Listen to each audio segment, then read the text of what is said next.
My country people, because of the pressure mounted on Tinubu about Nnamdi Kanu, he is set to release him. Hear the full story and share this video. Don't forget to remain your favorite TV Victoria. Keep sharing this video to create awareness. Bravo to Brave France. Nnamdi Kanu is about to come out. Watch the full video. My dear compatriots, distinguished elders, leaders of thought, traditional rulers, members of the National Assembly, judiciary, diplomatic community, security agencies, our vibrant youth, and especially my brothers and sisters in the Southeast, good evening. Tonight, I address you at a defining moment in the life of our great nation. Nigeria has always been a country of strong opinions, deep emotions, and powerful convictions. We are passionate people. We care deeply about justice, fairness, dignity, and identity. That passion is not our weakness, it is our strength. But passion must be guided by wisdom. Emotion must be balanced with responsibility, and leadership must be anchored in courage. For years, the matter of Mazi Nnamdi Kanu has remained one of the most sensitive issues in our national discourse. It has stirred debates in homes, markets, churches, mosques, universities, and across the diaspora. It has generated legal arguments, political tensions, and community divisions that have touched every corner of our federation. As president, I have followed this matter closely, not merely as a political issue, but as a national concern with deep implications for our unity, stability, and future. Today, after extensive consultations with key stakeholders, legal advisors, security agencies, respected Southeast elders, the National Council of State, and international partners, I speak clearly and directly to the Nigerian people about the path forward. Nigeria must move forward. And moving forward requires courage. It requires reconciliation. It requires healing. It requires leadership bold enough to turn the page. Let me affirm a fundamental principle.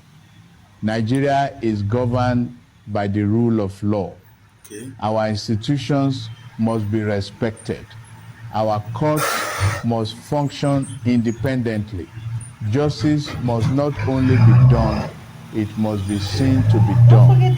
The legal processes surrounding Mazi Nnamdi Kanu have been complex and prolonged. As president, I do not interfere with the judiciary. I do not dictate outcomes. I will never undermine our constitutional order. However, leadership also means recognizing when political solutions within the bounds of law can advance national peace. After careful reflection and consultations, I have directed the federal government to begin structured legal and constitutional processes that may lead to the release of Mazi Nnamdi Kanu in the coming months, subject to lawful frameworks and binding agreements that protect national security and unity. Let me be clear, this is not weakness, it is statesmanship. This is not capitulation, it is commitment to peace. Nigeria is strongest when we choose dialogue over division. We are most powerful when we build bridges, not walls. My brothers and sisters in Abia, Anambra, Ebonyi, Enugu, and Imo, this message is especially for you. You are an indispensable part of Nigeria's story. You are innovators, entrepreneurs, intellectuals, nation builders, from commerce to academia, medicine to technology, arts to industry. The Igbo spirit has enriched Nigeria beyond measure. Your concerns about equity, inclusion, infrastructure, and development are legitimate. Your desire for dignity and fairness is understandable. Your voice matters. But let me also speak frankly. The path of sit-at-home orders has cost the Southeast dearly. Markets have suffered. Small businesses have collapsed. Students have lost academic time. Hospitals have struggled. Daily wage earners have faced untold... The clock has finally stopped ticking, and for the first time in years, the silence from the federal government is screaming the loudest victory song for Mazi Nnamdi Kanu. The headline you are looking at is not a prediction, it is the legal reality. The United Nations Working Group on Arbitrary Detention gave the Nigerian government a simple choice: release Nnamdi Kanu within 60 days or face the wrath of the international community. That 60-day ultimatum expired exactly 48 hours ago, and because the government failed to open the gates of the Sokoto Correctional Center, the United Nations has officially triggered the non-compliance mechanism.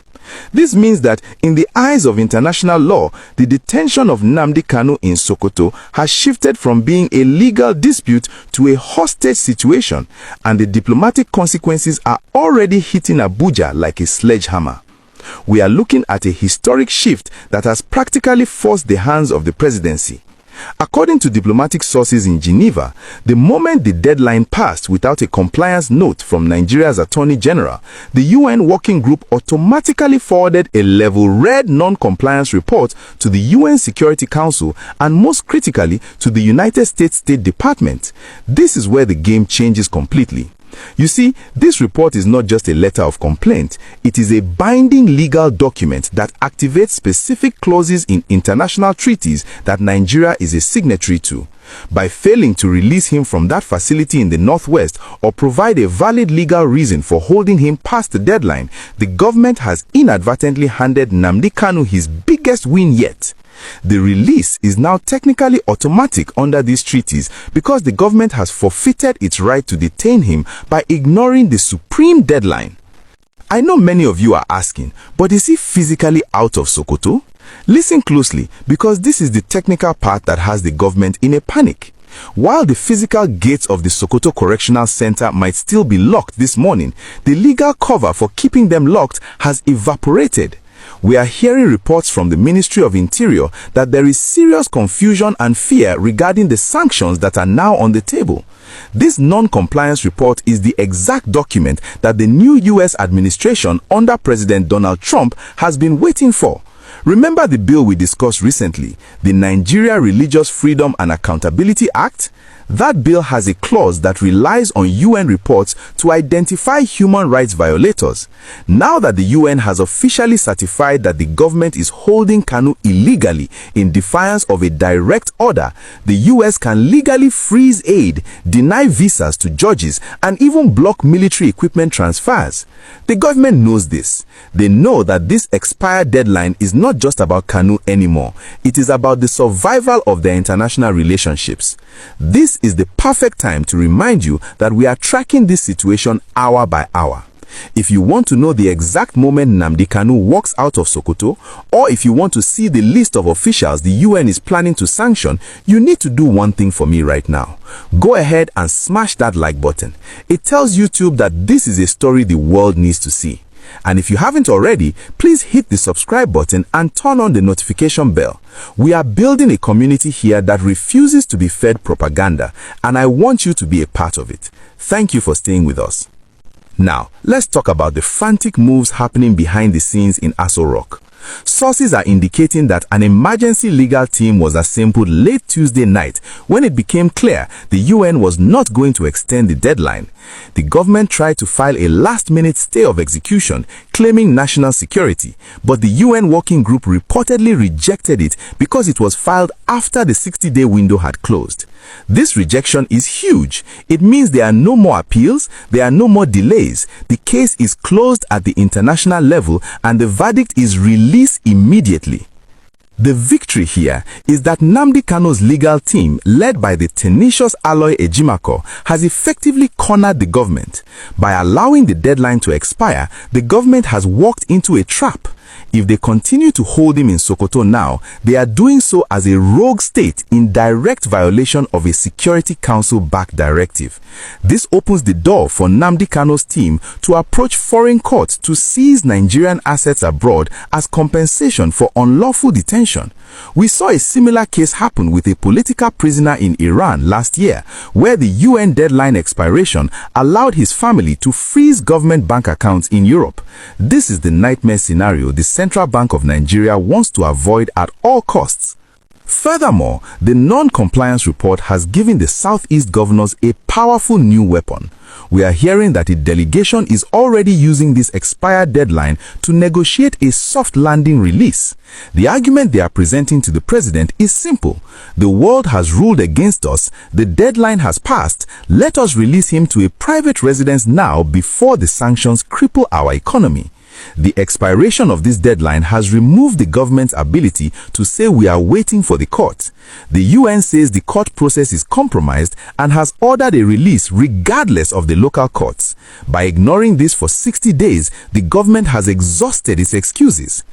What makes this a win for Nnamdi Kanu is that the narrative has shifted from "is he guilty" to "why is the government disobeying the world?" The pressure is now entirely on the president. He can either obey the UN order and order the Controller General of Corrections to open the gates in Sokoto, or he can defy it and face the wrath of the Trump administration, which has explicitly stated it will not tolerate the persecution of political figures who have been cleared by international bodies. The expiry of this deadline was the final checkmate. The board is clear, the move is mandatory. Nnamdi Kanu has won the legal war. Now we just wait for the prison van to open its doors. Okay, this is a live update of the case of Mazi Nnamdi Kanu with the federal government. So having listened to this story so far, what is your opinion on the verdict of the UN on Nnamdi Kanu's case? Drop your comments as we'll get you posted on the issue at hand. Thank you.